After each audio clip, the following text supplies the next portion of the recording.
Hello pretty armies, welcome back to my channel. And ये unexpected love का part 26 है। Part 25 में हमने देखा था कि वी और जेके दोनों मिलकर सब कुछ रेडी कर रहा होता है। उसके बाद कुछ देर में जिमिन और शुगा भी घर पहुंच जाते हैं। सब लोग बहुत दिनों बाद एक दूसरे को देखकर बहुत ज़्यादा खुश होते हैं। सब लोग, खास करके जेके, शुगा को बिल्कुल पहले की तरह देखकर बहुत ज़्यादा खुश था। इतना खुश कि शुगा की आने के बाद से शुगा के पीछा छोड़ने का नाम ही नहीं ले रहा है। बिल्कुल एक बच्चे की तरह शुगा भी पहले की तरह अपने काम को लेकर सीरियस हो चुका था। वी और जिमिन का भी फ्लाइट अटेंड करने की ज़रूरत थी। चारों ही फिर से अपने अपने काम को लेकर बिजी हो गया था। एक महीना बाद वी कंट्री से बाहर थी, मतलब कोरिया से बाहर। लेकिन जेके के साथ उसका हर रोज़ बात होता था, थोड़ी बहुत बात होता था। अचानक वी देखती है जेके और लिसा की फ़ोटो, जो बहुत ज़्यादा वायरल हो रहा था। वी इस बात को ज़्यादा इम्पोर्टेंट नहीं देती है और सो जाती है। नेक्स्ट मॉर्निंग वी को फ्लाइट अटेंड करना था, तो वो सुबह सुबह उठकर रेडी होकर चली जाती है। वी की फ़्लाइट बहुत लंबी थी, करीब 36 घंटे की। इस फ्लाइट के दौरान पूरी टाइम वी की फ़ोन बंद थी, क्योंकि वो प्लेन में जो थी। दूसरी तरफ जेके, जिसकी फ़ोटो एडिट करके फैंस ऑनलाइन में पोस्ट कर रहे थे लिसा के साथ। सब लोग ये कह रहे थे कि जेके को लिसा के साथ बहुत अच्छा लगता है। रब ने इन दोनों को परफेक्ट बनाया है, दोनों बिल्कुल परफेक्ट कपल है, etc। दूसरी तरफ इन सब बातों से वी बिल्कुल अनजान थी। जेके जानता है कि वी उस पर हद से भी ज़्यादा भरोसा करती है, लेकिन कब तक करेगी वो, जब चारों तरफ ये सब बातें चल रहा है। 36 घंटे बाद जब वी की फ़्लाइट लैंड करती है, इन फ्लाइट के दौरान वो बहुत ज़्यादा थक चुकी थी, इसलिए खाना खाकर सोने चली जाती है। 4 घंटे बाद जब एक स्टाफ आकर वी को बुलाती है, वी जल्दी से उठकर रेडी हो जाती है, क्योंकि उससे अभी एक इमरजेंसी फ़्लाइट अटेंड करनी होती है। वी को फ़ोन ऑन करने की टाइम ही नहीं मिली, और न्यूज़ चेक करना तो बहुत दूर की बात है। इस फ्लाइट की वक्त थी करीब 12 घंटे। दूसरी तरफ जेके इस झूठी न्यूज़ से तंग आ चुका था, और एक टेंशन भी था, क्योंकि लिसा के साथ उसकी फ़ोटो वायरल होने की बाद से वी ने एक बारी भी उसे फ़ोन या फिर एसएमएस नहीं किया था। और तो और वी के साथ उसका कोई भी कनेक्शन नहीं था। जेके को हेटर से सेव करने के लिए कंपनी ने जेके के फ़ोन के साथ साथ सारी ऑनलाइन अकाउंट भी ले लिया था।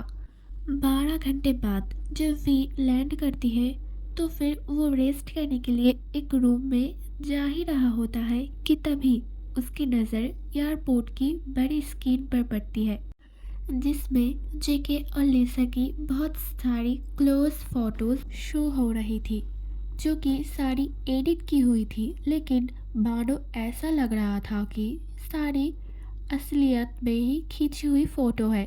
इन सारे फ़ोटो को देखकर वी की दुनिया थम गई थी कुछ देर के लिए। वी को भरोसा था कि ऐसा कुछ भी जेके नहीं करेगा, लेकिन लोग उन्हें कौन बताएगा। वो तो जो निकलता है उस पे ही भरोसा कर लेते हैं।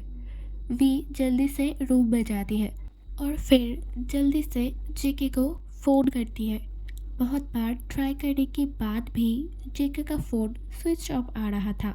वी को अच्छी तरह से पता था कि जेके का फ़ोन हमेशा वाईफाई से कनेक्ट रहता है, क्योंकि वी ज़्यादातर टाइम इंटरनेशनल कॉल करती है। वी अब थोड़ी टेंशन में आ जाती है। वी जल्दी से जिमिन को कॉल करती है, लेकिन जिमिन फ्लाइट में होती है, इसलिए जिमिन की फ़ोन भी बंद आ रहा होता है। अब भी को थोड़ी डर लगने लगी थी, लेकिन फिर भी वो बहुत ज़्यादा कोशिश करती है कुछ ना सोचने की। वो बहुत ज़्यादा थक चुकी थी, इसलिए स्लीपिंग पिल्स लेकर सो जाती है ताकि टेंशन थोड़ी कम हो और उसकी बॉडी भी प्रेजेंट सिचुएशन को झेल सके। करीब 8 घंटे बाद वी की नींद टूटती है फ़ोन की रिंगटोन से। वी जल्दी से उठकर फ़ोन देखती है। जिमिन का कॉल देखकर जल्दी से रिसीव करती है। जिमिन कहती है, तू ठीक तो है ना? अब तक कहाँ थी? खाना खाया तूने? वी कहती है, मुझे तो बोलने दे। हाँ ठीक है, बोल जल्दी फिर।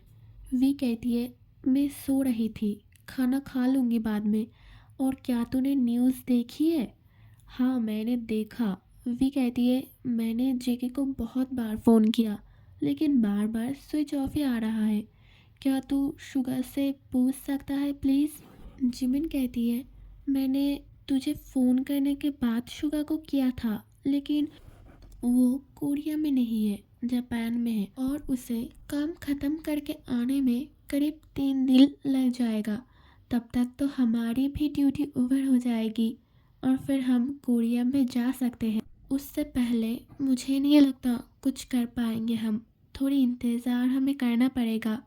वी जिम की बात को काटते हुए कहती है, जिम अगर ये न्यूज़ सच हुई तो उसने सच में ऐसा कुछ किया तो? जिमिन वी की तकलीफ बिल्कुल समझ पा रही थी। आखिरकार सोलमेट जो ठहरी। जिमिन कहती है, ऐसे कुछ नहीं होगा बहन, तू तो सबसे अच्छी तरह से जानती है उसे, है ना? और ये न्यूज़ वालों का क्या? वो तो सिर्फ अटेंशन गेन करना चाहते हैं और कुछ नहीं। तू टेंशन मत ले। और मुझे फ़्लाइट अटेंड करनी है तो इस बारे में हम बाद में बात करते हैं, ठीक है? और एक बात, टेंशन बिल्कुल नहीं लेना। प्लीज़ अपना ख्याल रखना, सब कुछ ठीक हो जाएगा। बाय। ये कहकर जिमिन फ़ोन को काट देती है। वी बेड पर ही बैठी रहती है थोड़ी देर। थोड़ी देर बाद उसके फ़ोन पर एक अननोन नंबर से कॉल आता है। वी जल्दी से भागते हुए आती है बाथरूम से। आज के लिए बस इतना ही।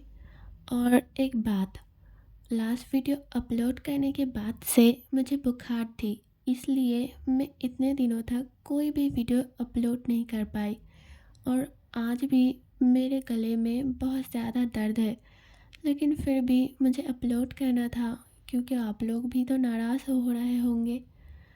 And thank you for watching my video. फिर मिलेंगे नेक्स्ट पार्ट में, तब तक के लिए बाय बाय।